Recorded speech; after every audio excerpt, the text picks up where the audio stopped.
Welcome to the Every Learner Everywhere Strategies for Success webinar series for 2024. It's a pleasure to have you with us today. My name is Norma Hollebeck, and I'm the Senior Manager for Network Programs and Services with Every Learner Everywhere. Before I introduce our speaker, I'd like to take just a few minutes out to tell you about Every Learner Everywhere and the mission of our network. Every Learner Everywhere is a collaboration of higher education organizations with the expertise in evaluating, implementing, scaling, and measuring the efficacy of digital learning and its integration into pedagogical practice. Every Learner Everywhere is sponsored by the Bill and Melinda Gates Foundation. Here at Every Learner, we work with colleges and universities to build capacity among faculty and instructional support staff to improve student outcomes with digital learning. Our mission is to help institutions use new technology to innovate teaching and learning with the ultimate goal of increasing student success, especially for first-generation college students, poverty-impacted students, and racially minoritized students. A quick housekeeping note. Throughout this presentation, we welcome your questions in the Q&A section. If participants raise their hand, we will not be able to unmute you. However, we will be monitoring the Q&A section as well as the chat. And now to our esteemed guest. Dr. Tina Grotzer is a member of the Faculty of Education and a principal research scientist at Harvard University. She is a cognitive and learning scientist who studies learning and education as it relates to the complexity of our world and specifically to the sustainability and climate education. She is passionate about making approaches to climate education more inclusive, as well as shifting mindsets from short-term to long-term thinking towards more global collective perspectives. This work includes developing Earth-resonant design moves that accompany a shift in mindset from human-centered design to Earth-centered or Earth-X design. Dr. Grotzer is also a faculty director of the Next Level Lab with a focus on the future. So her work with NLL has the focus on future work in a volatile, uncertain, complex, and ambiguous world. Her work with NLL seeks to redefine the visions of optimal learning and work performance with project strands focused on what it means to be an expert learner and on preparing for green jobs for the future. She is also the principal investigator of the Cognition in a Complex World Lab, focused on challenges of reasoning about complexity and developing instructional supports for developing sustainability-minded citizens, and a PI on the EcoLearn team, which develops virtual worlds and other immersive technology-based experiences to support understanding of ecosystem dynamics. Tina's courses focus on leveraging research findings to develop expert learners, instructional design and pedagogy, and climate and sustainability. Dr. Grotzer's publications include many articles, book chapters, and a book on learning complex causality. Her awards include an NSF Career Award, a Presidential Early Career Award for Scientists and Engineers from the United States, and the Morningside Teaching Award from Harvard Graduate School of Education. Links to Tina's publications can be found in the link that we are adding into the chat. Please help me welcome Dr. Tina Grotzer. Thank you, Norma. What a pleasure to be here today and to be able to speak to all of you.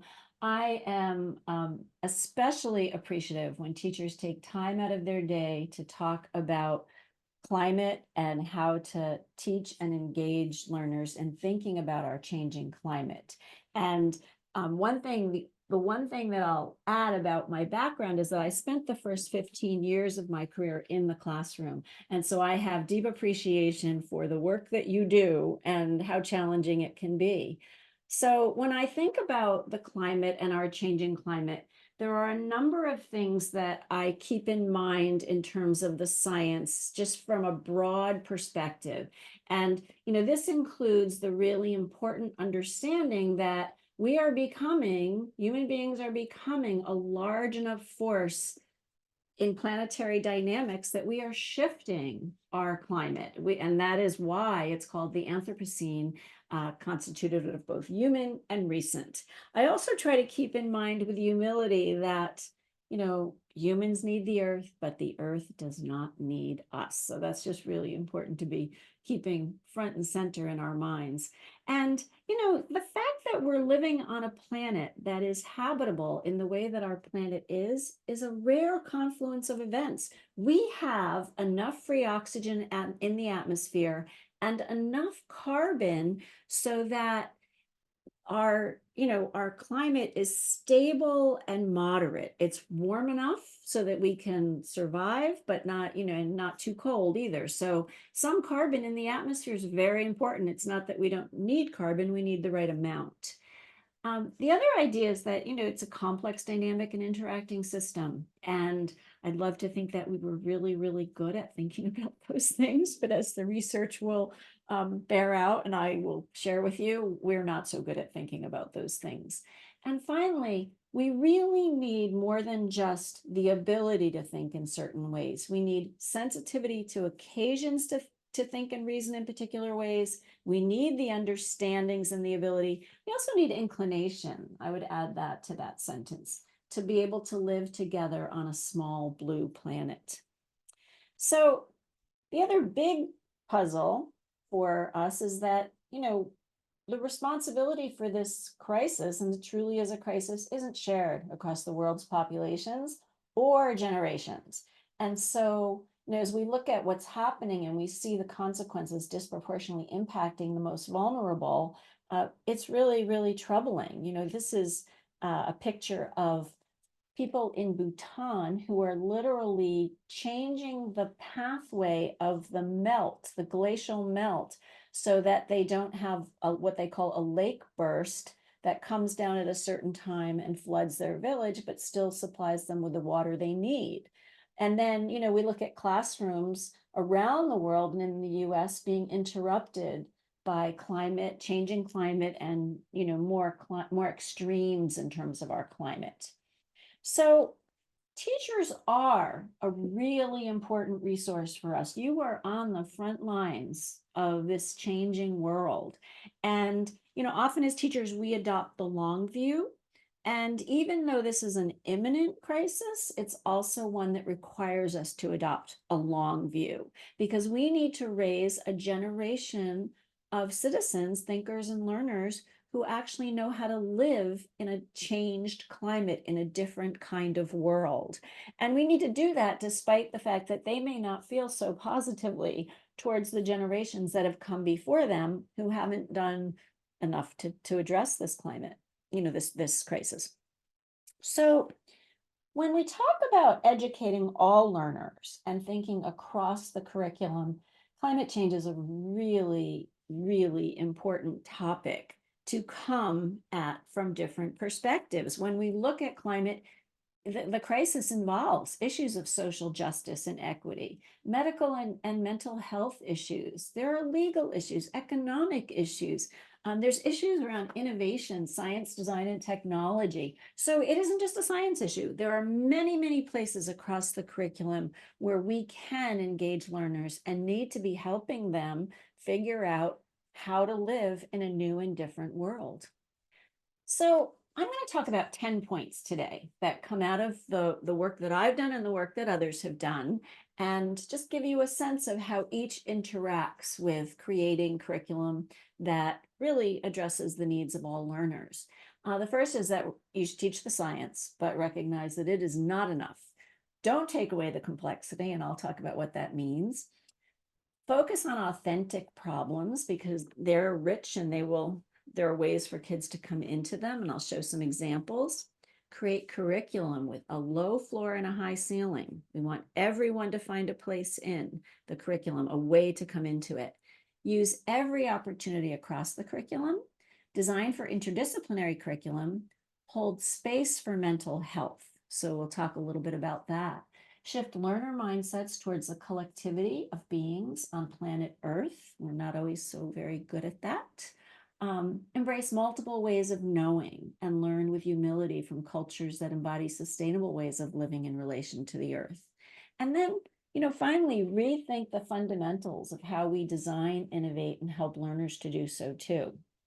So, starting with the first one, teaching the science, but recognizing that it's not enough. If they don't understand the science, they won't have a way to know what's going on or what information to trust. And of course, teachers need to make decisions about at what level they need to understand the science, but deciding, sometimes I hear people say, well, they don't really need to know the science. Well, I think they need to understand it well enough to be able to analyze and think about the information they're receiving. And more than specific facts, they need to understand the nature of science. So science is based on claims, evidence, and reasoning, and there's really nice work on CER for classrooms. It's not about right answers. It's about coming up with the best explanation for the evidence at the time. And as we're gaining more evidence, our best explanation may change. We're trading up for better explanations. So that means that uncertainty and changing ideas are necessarily a part of science. And many people do not understand that, and it frustrates them because they think that scientists are changing their minds. So helping people understand the nature of science and how it works is really essential to helping them think about climate change and think about the actions that we need to take rather than denying that we need to do anything. If you think about it, prediction's really, really hard. We were very good at predicting. Um, many things would look different in the world. And I think that if you ask learners to look back on the last couple times they made some predictions, what information they had and what information they didn't have, they'd realize that what they do is they base predictions on the best available information, and then we move forward with that. And sometimes you find out more information later, and sometimes you find out that you needed more information to really come down in the right place. So when we look at the facts of the science, one of the puzzles about climate change is that there are scientific explanations that are important to learn, but there are real challenges to learning them. And the educational research has looked at many of these and has helped us think about ways into them. So, one of the puzzles for kids is the idea of carbon. You can't see it. And so the idea that trees play a role in sequestering carbon and that trees actually create their mass from carbon from the atmosphere has been well studied. There are videos, how to help kids understand that have been well studied. And there are videos out there in the world to help you think about it with kids, but it's a counterintuitive idea. It's not an easy idea. The other thing is it involves reasoning about deep time. And when you're only, in second grade or fourth grade or sixth grade, deep time is not even within your conceptual framework. So thinking about the Earth longitudinally, thinking about our planet as an N of one, all of these things are challenging aspects of thinking about the science. Albedo effect has a feedback loop as an essential part of it. So albedo is when you're talking about the melting ice, which would reflect more of the sun's rays away from the planet, out of the atmosphere. But instead, what you get is a more cyclic pattern and more heating as darker surfaces, as the ice melts and you have darker surfaces.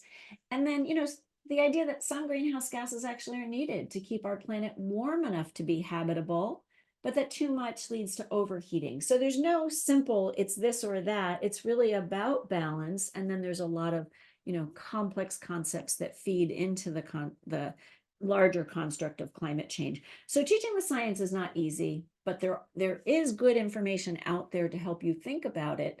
One of the puzzles with teaching the science is this, and this is where I have spent most of my research career focused on. Human beings have trouble reasoning about complex causality. It's very difficult within the kind of cognitive architecture that we have to pay attention to things that extend beyond sort of our immediate attention. So, things like indirect effects, feedback loops, issues of scale, balance, and flux. So tipping points, the idea that you can have not see an effect until a certain point and then see massive effects. That's very hard to grasp because it's not sequential and it doesn't add up in a systematic way as far as, learners see. So this is a problem. It's particularly a problem for climate change because climate change involves all of them. So let me just go into a little more depth on what some of this means. Some of us are old enough to remember, some of the pollution from the 70s and the 80s, and you could look up and you could see it. You could see that there was smog in the sky. And, before the Clean Air Act and the Clean Water Act and some of those early forms of legislation in the 60s, 70s, and 80s, you had these obvious impacts. The puzzle with climate change is that you don't see carbon. You don't know that it's there. It's very hard to keep in the front of your mind. So hard for kids to really focus on, hard for adults to focus on too. Now we're starting to see effects, but we're closer and closer to points where, the system is so out of balance that you start to get tipping points. Another big concept that we've studied, we call action at an attentional distance. It's really hard to pay attention to causes and effects that are in different attentional frames. So if you see something happen and you see an outcome, you can easily use the covariation to put them together and to infer that this made this happen based on whatever mechanism. So sometimes we jump to conclusions about correlation, but often we can see the mechanism. When something happens in one attentional frame, driving your car to work, and the Marshall Islands are disappearing and polar bears, the ice is melting. It's really hard to connect those. So we need to help people realize that you can have global impacts based on actions that are local and close. So I'm going to ask you to not take away the complexity. One of the things that we know is that learners can understand these forms, and we've been studying kids in kindergarten, second grade, sixth grade, fourth grade, sixth grade, and up, seeing that they actually have intuitive understandings of many of these forms of complexity. So as educators, we can build upon those, and that these forms of reasoning are learnable. If you're interested in thinking about curriculum that has a more systems approach to the science, the Habitable Planet came out of Annenberg Lerner, and it actually came out of the Harvard Center for the Environment, and then has been published by Annenberg Lerner, is a really nice resource. Out of our own research, we have curriculum modules focused on teaching complexity, some specifically on climate and complexity, and others focused on complexity across the curriculum. So places where you can teach kids to think about cyclic forms of causality, domino forms, balance and tipping points, processes and steady states, some of the many concepts that are inherent to climate change. And sometimes as educators, we find ourselves in places where it's difficult politically to teach about climate change. And if that is the case, we can absolutely teach about some of the underlying causal patterns that will help learners discern what's going on, as they start to think about climate in other contexts, and those apply across the curriculum as well. These forms of causality, apply in, teaching about batteries and bulbs. They apply to teaching about density, buoyancy, concepts like that, in addition to understanding ecosystems, climate change, etc.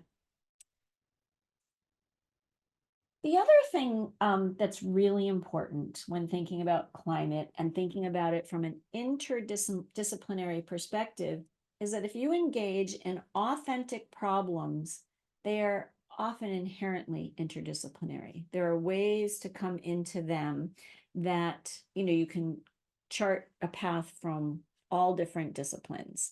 So I'm going to share an example from some work of a colleague, Dr. Lauren Burney, and this is actually work happening in New York City, and it was funded by the NSF, this project of hers, but she's been doing work with the Billion Oyster Project, and the Billion Oyster Project is a project where city kids have been studying the history of where they live, and they've been learning that at one point there were lots and lots of oysters in the river, and that those oysters filtered the water and makes an extensive difference in the water quality in New York City.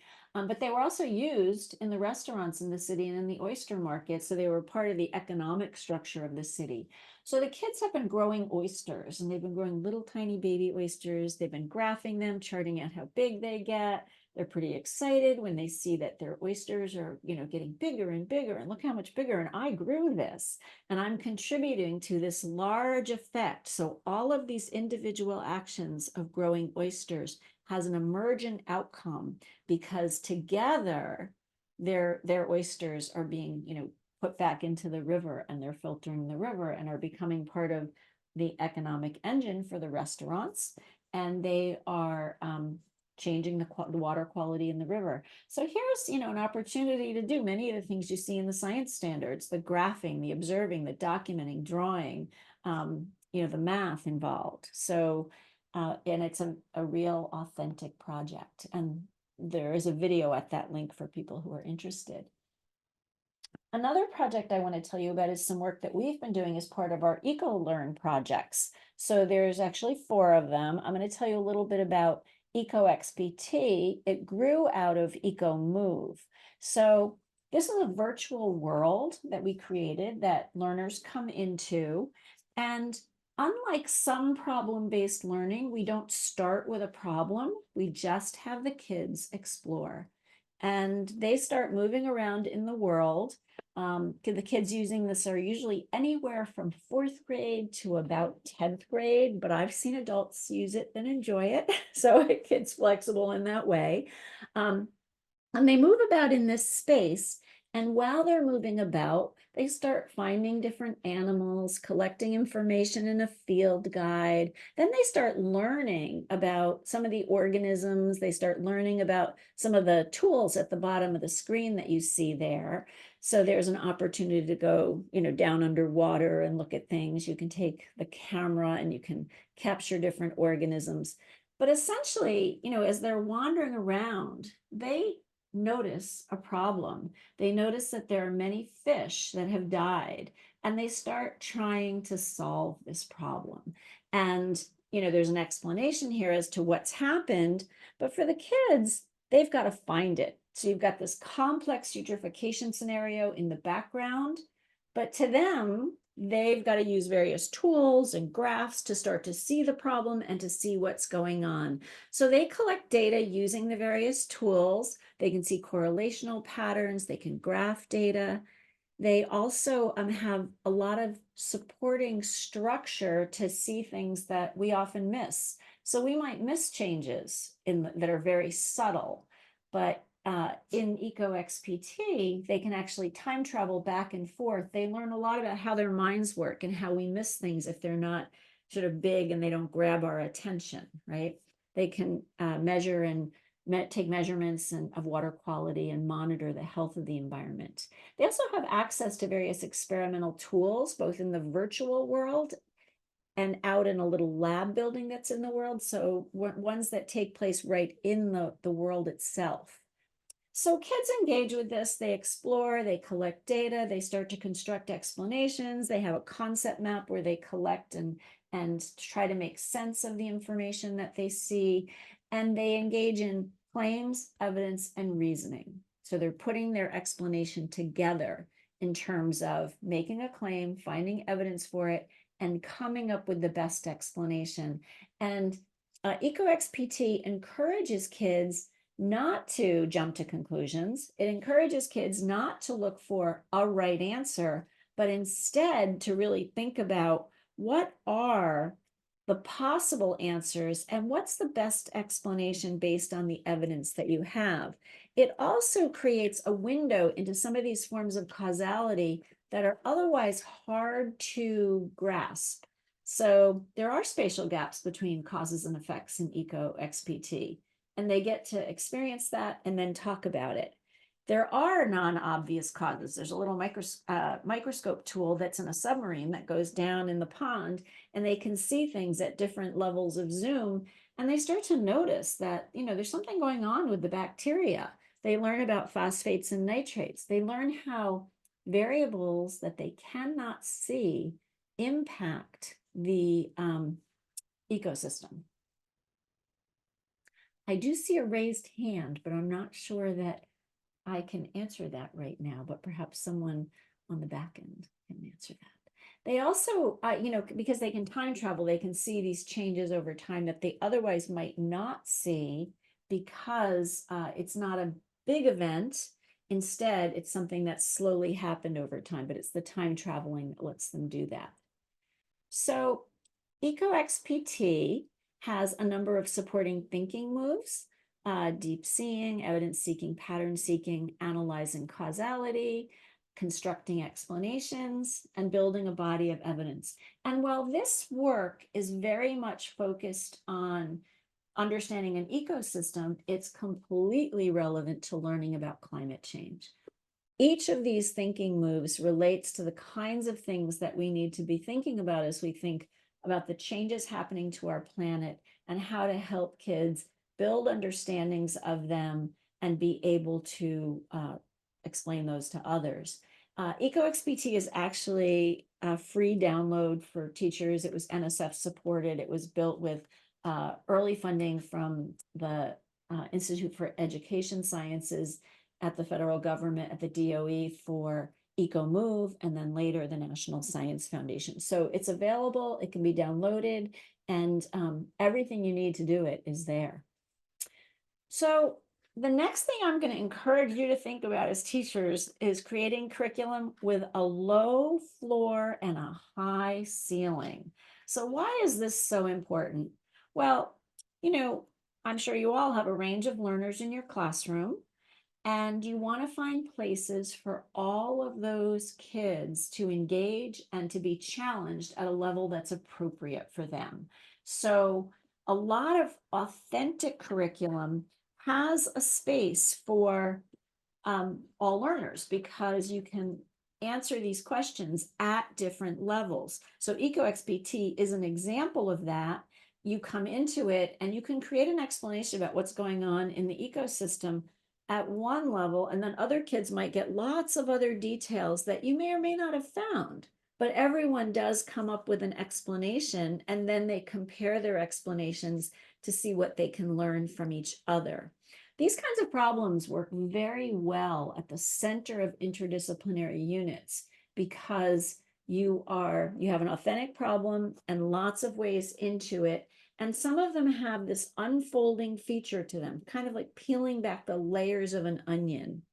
I'll say a bit more about that. The other thing I really want to encourage you to do is to use every opportunity to teach about climate across the curriculum.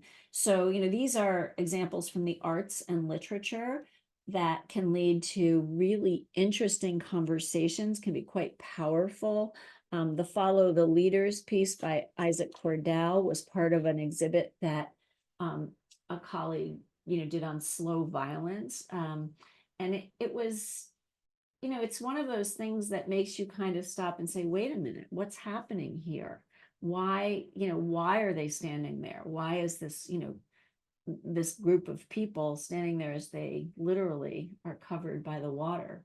But these kinds of things invoke creative thinking. They also invoke the kinds of analogical reasoning that kids are capable of.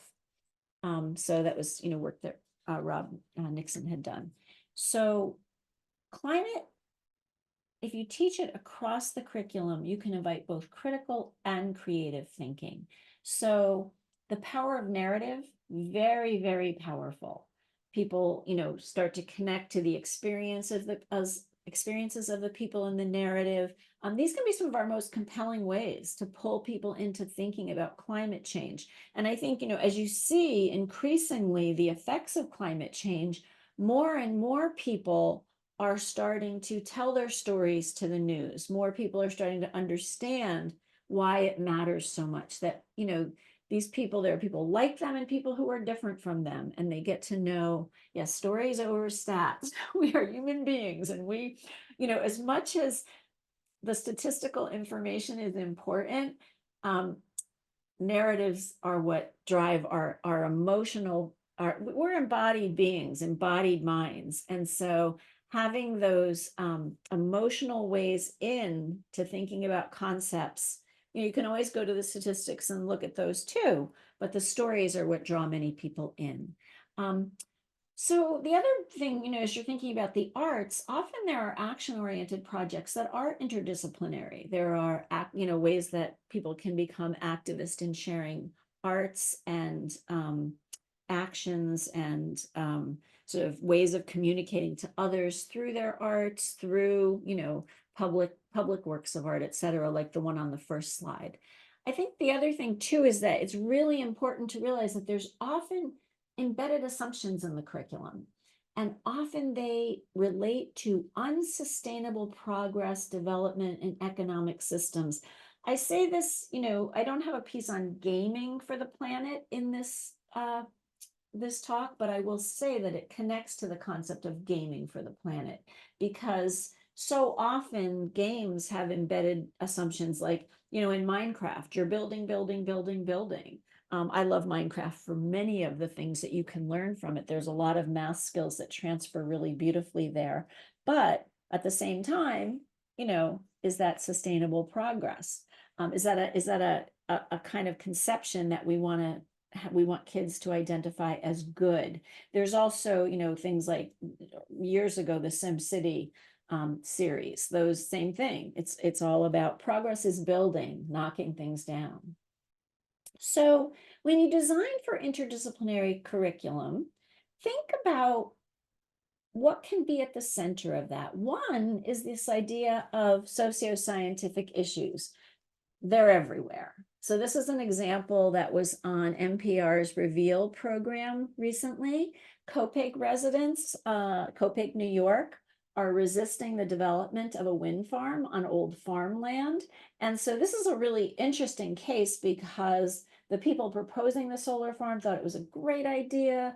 The farmers kind of pushed back and said, we don't want all those, we don't want a wind farm here. And then eventually, certain citizens got together and started a small group who could really talk to each other, and they started to bring the whole community along. So it's a really nice case study, but a socio-scientific issue often has that peeling back of the onion kind of approach. Essential questions, something like who owns the water? What is owning water as a cultural concept? There are cultures that don't accept that you can own the water. So, as indigenous peoples in our areas might say, well, we can't own the water. Who can own the water? So, but a really interesting concept. This one, when I homeschooled my son for a little bit, and when he asked me one day, how come the reservoir by our house said City of Cambridge, but the water fell here in our town? Why does it say City of Cambridge? And he was very curious about it. So we had a lot of good conversations about who owns the water.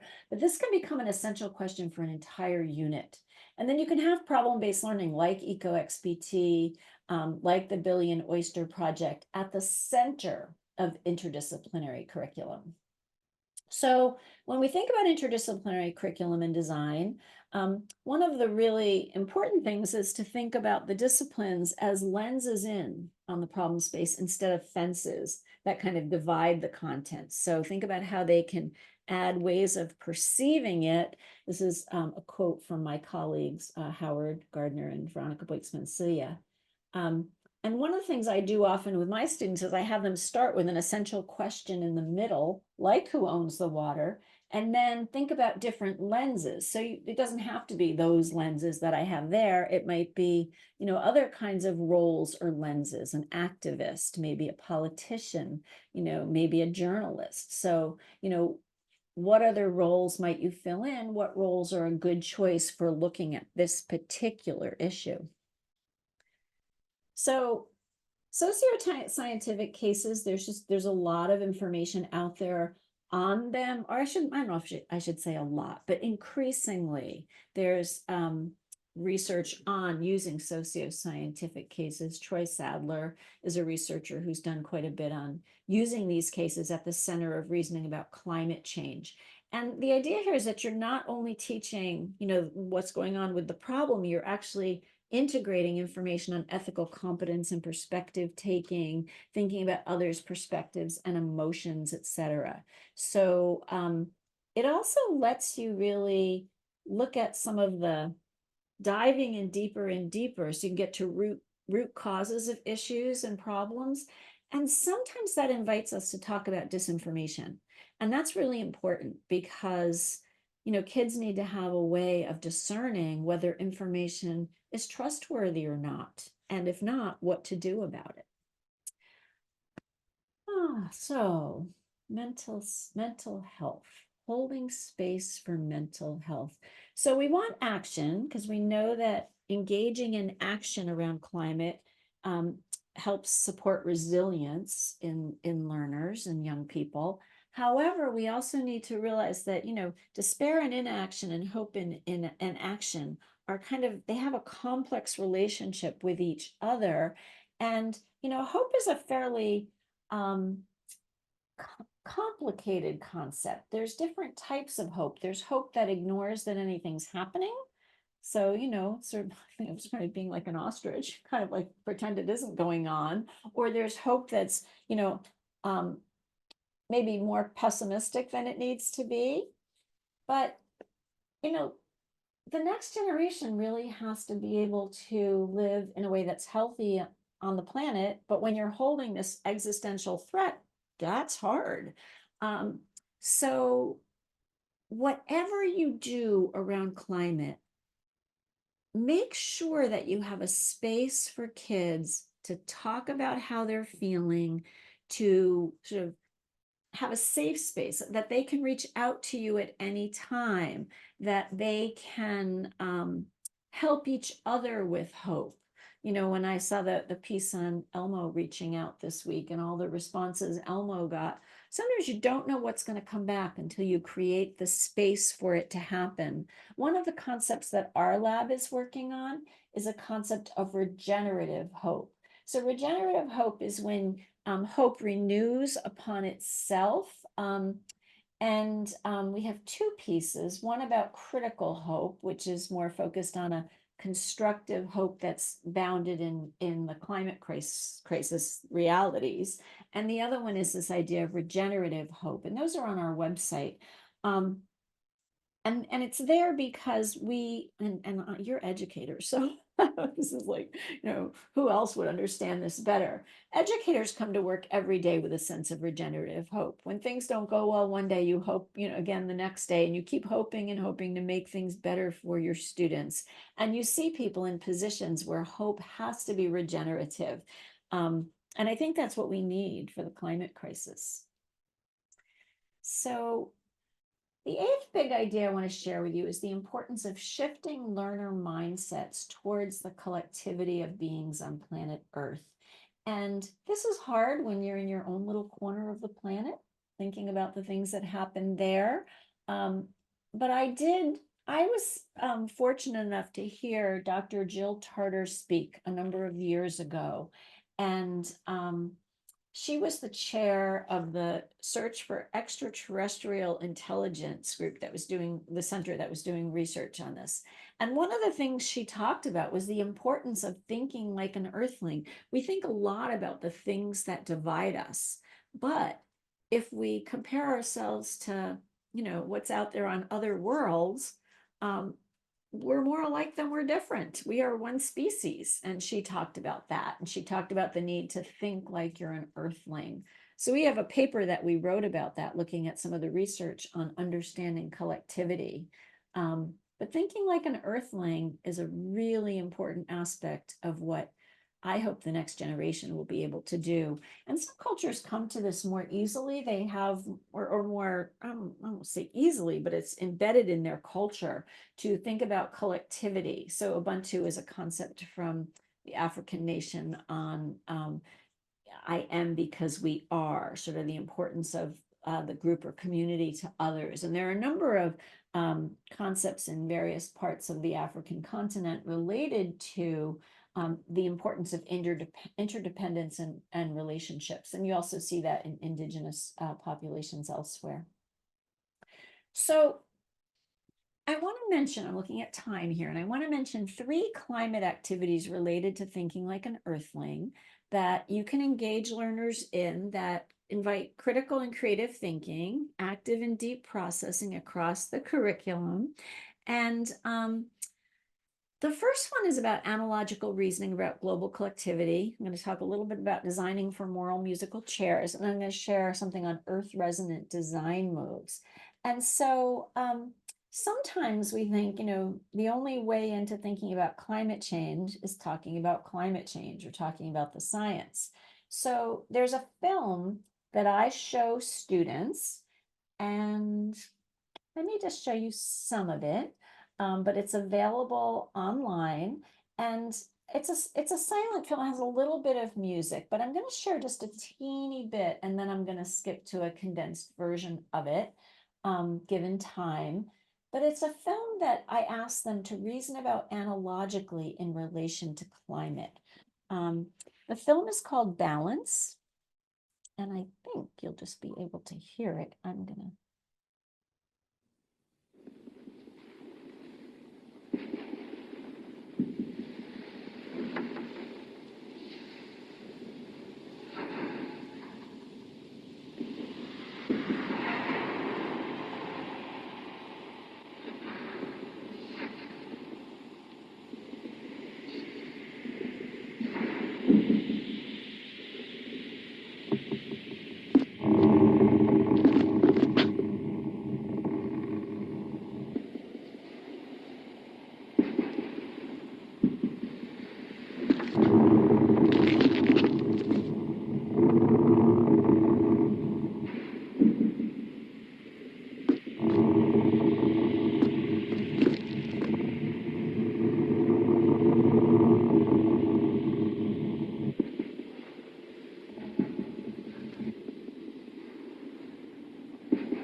All right.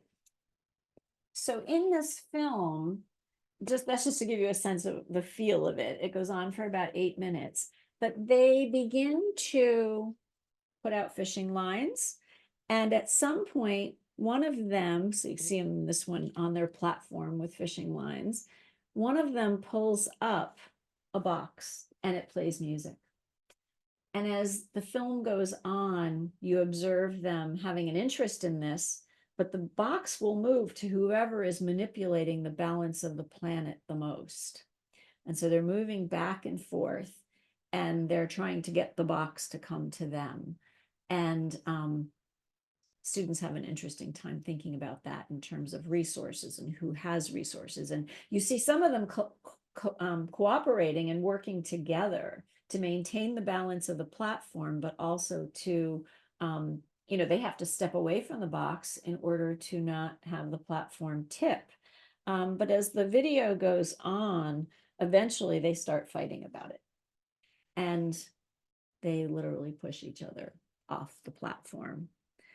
And the last scene that you see looks like that. So at some point, makes you kind of take a deep breath. We should think about our collective on this planet. But I ask students to consider it analogically in relation to climate, the fate of Earth's peoples and other organisms, and just the interactions in terms of the dynamics related to climate change. And kids at different levels, from probably middle school up, are able to think about cooperation, competition, the common good. They also think a lot about sort of power and who has it as they get older. And so we ask kids to process the parallels in the film and really think about the tensions or forces in play. And this is a way that, the arts can invite conversations that you probably aren't going to have in the science classroom.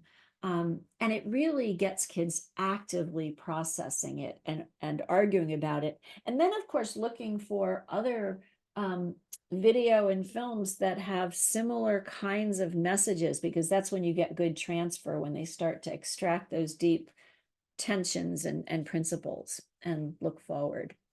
So the other game, no, it's not a game. I shouldn't call it a game.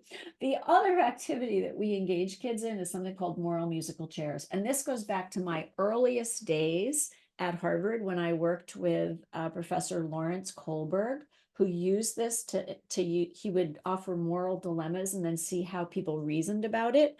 But we've actually modified it a little bit for climate. So this is how it works.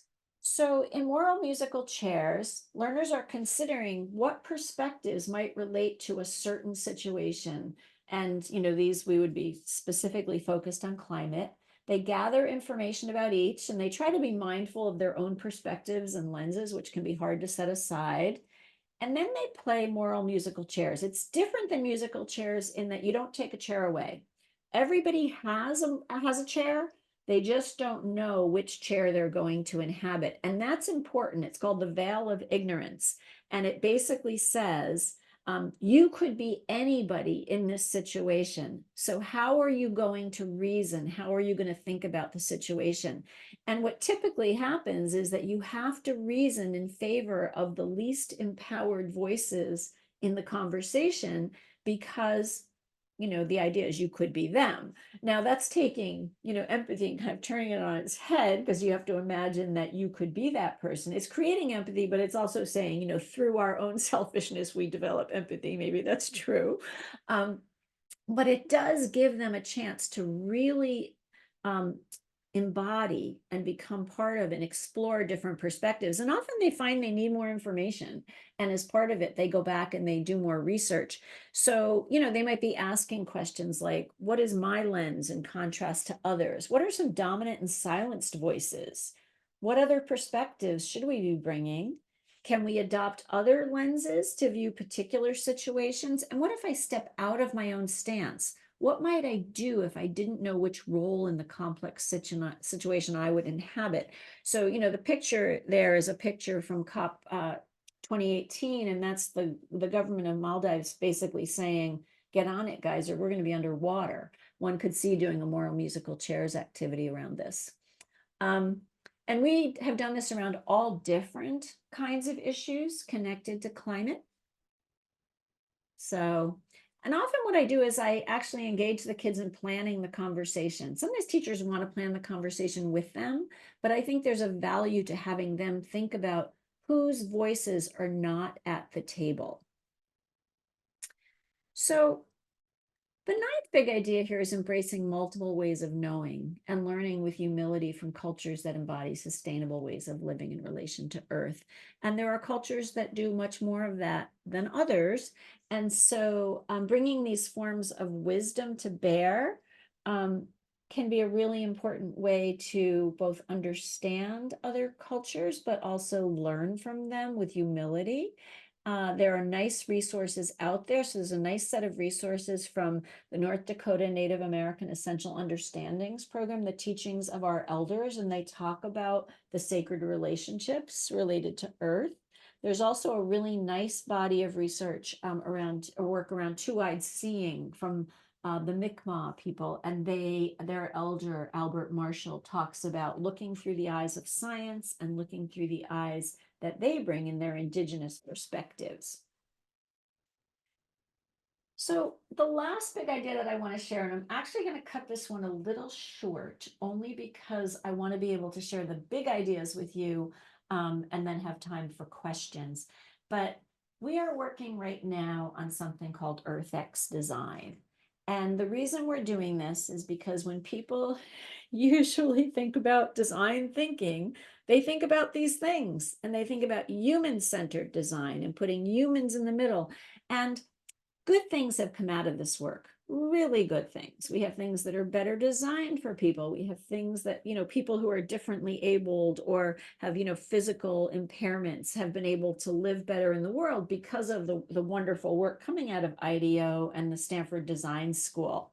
However, in an age of climate change, we really need EarthX design. We need to remember that we are here on the planet and that everything we do hinges upon the health of the planet. So if we start with Earth-centric approaches to design, we will have, humans will be addressed, their needs will be addressed, because if we don't address the needs of the planet, humans are on it. I mean, you can't forget about the fact that we're on it, right? So, and we really do we need innovation. We need new ways of thinking about innovation and design. What we don't need, or maybe I won't mention television shows that focus on designs and inventions, but sometimes those shows promote a consumer approach. It's like, we need more stuff. We need stuff for our stuff. We need stuff to make every minor thing in life easier. In the meanwhile, we're kind of burying ourselves. Anyway, so we're developing a set of instructional moves and materials to support these EarthX design moves. This is an explanation of it that's on our website. We have various ways of, what is it? What would it look like? What would you do? We are working actually on a book for teachers about EarthX design moves. And, so there's 10 of them.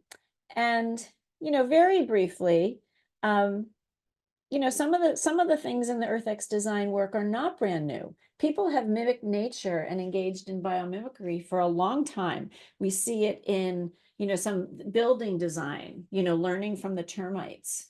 We see it in solar cells inspired by leaf design. We see it in, even in, the wings of airplanes, things like that. Another big idea, I'm just sharing a couple of examples with you here, is empathizing with the voiceless and the invisible, and really getting people to think about who's not represented at the design table. This fits with moral musical chairs. So, you see people starting to think about creating wildlife bridges over highways. You see bee-friendly urban landscaping. Um, we had, I was bringing in, we had tadpoles in the kindergarten that were, they turned out to be bullfrog tadpoles, which they take a very long time to turn into frogs. And so they went to the first grade with the kids. And at some point, the kids wanted to know, how come they don't have to eat? And I realized that they didn't know why I was bringing all this water into the classroom from the pond once or twice a week. So I was, we were feeding them. So we showed them with the microscope. And they suddenly realized that there was a whole microscopic world that they were not aware of. And then the kids started talking about Horton Hears a Who, because they know that there was a whole world on a flower. But that's about what's not necessarily visible to them. So, we ask kids to think, and teachers to ask a set of questions about how earth resonant the features of designs are. Do they really have consideration for the planet? Can they be sustained over time? Are we turning some of our assumptions inside out? So, and I'm seeing the comment here about sort of ancient inhabitants, really thinking differently about the earth and working with the earth and in relation to the earth. One of the examples that I sometimes share related to earth resonant moves is an example that came from a bunch of college kids who designed what they called a resurfacing oceanic locator. And basically it's a way to locate your lobster trap without having the entanglement risk with ropes to protect the right whale. But they went and took into account local knowledge. They talked to people in the lobstering industry before they designed it. They really thought about the long term. Whales are really important in sequestering carbon. And they also thought about, they could have made it cheaper, but they realized that if they made it so you couldn't reliably always find the trap and lobsters died in the trap, that lobsters would come, to because they are scavengers, they'll come to where the dead lobsters are, and you have a repeating cycle that would very quickly devastate the lobster population because they would get stuck and you wouldn't be able to take them out. So as we think about the 10 points, those are my 10 points. I'm seeing your note, Patty, about the whale on the coast of Cape Cod. Very sad, that kind of entanglement. There's laws about it now. I'll also tell you that Woods Hole had a device. It was much more expensive. The kids actually came up with something for $200 a device, and Woods Hole was well over 1,000. So they were pretty excited about it, and they actually have a patent for it now, supported by their university. But so 10 points for teaching. Those are my 10 points again. I'm going to stop because I want to leave the last 5 minutes for conversation. That's our website. I'm sure that you guys are putting that up. And there's also a part there on sustainability and green jobs. But anyway, I'm going to come back to that slide. All right.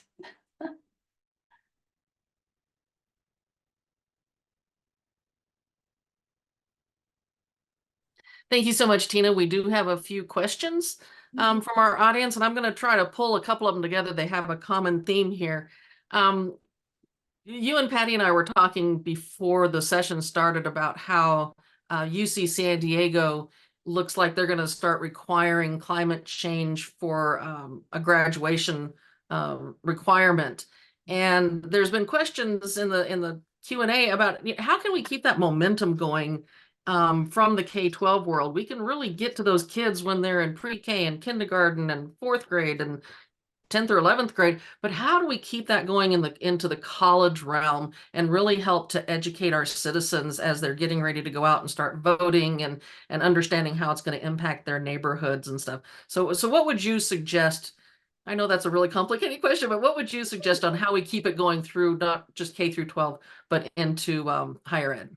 Well, you see in K through 12, some of the focus on, making curriculum available to teachers, making it available across the curriculum. We see what New Jersey did with across the curriculum. There's a group called Subject to Climate at Harvard, and I'm part of their advisory board, and they make curriculum available for teachers.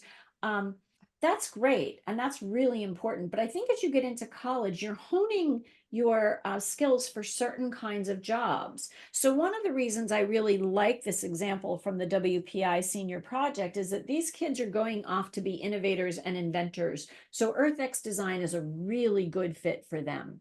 If I were, working with students who were going off to work in the Justice Department, for example, issues of truth, issues of evidence, issues of how you bring information to bear.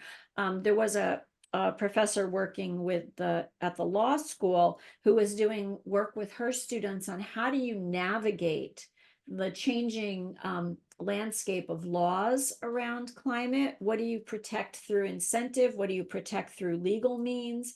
So I think that, as you get into the college level, there's the specific focus if it's a professional school or it's a school with a certain kind of focus.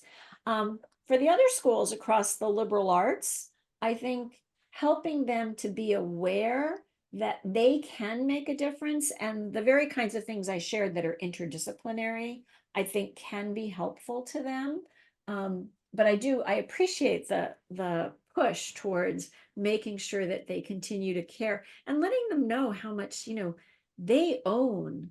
The future is theirs. It's theirs. It's not ours, it's theirs and they can shape it. And there are really great solutions out there.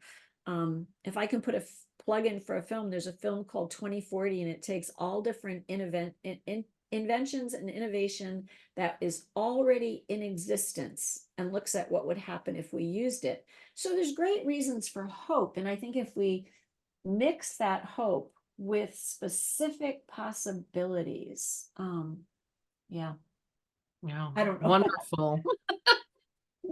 So we are running out of time. So I'd really like to thank Dr. Grotzer for such a wonderful and insightful presentation, especially me as a biologist. I really got a lot into that.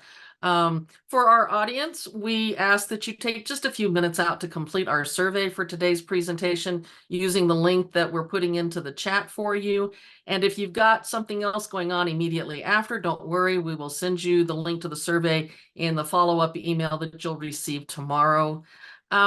We would also like you to take a quick look at our strategies for success schedule for the rest of this and encourage you to register for the remaining 3 sessions if you have not already done so.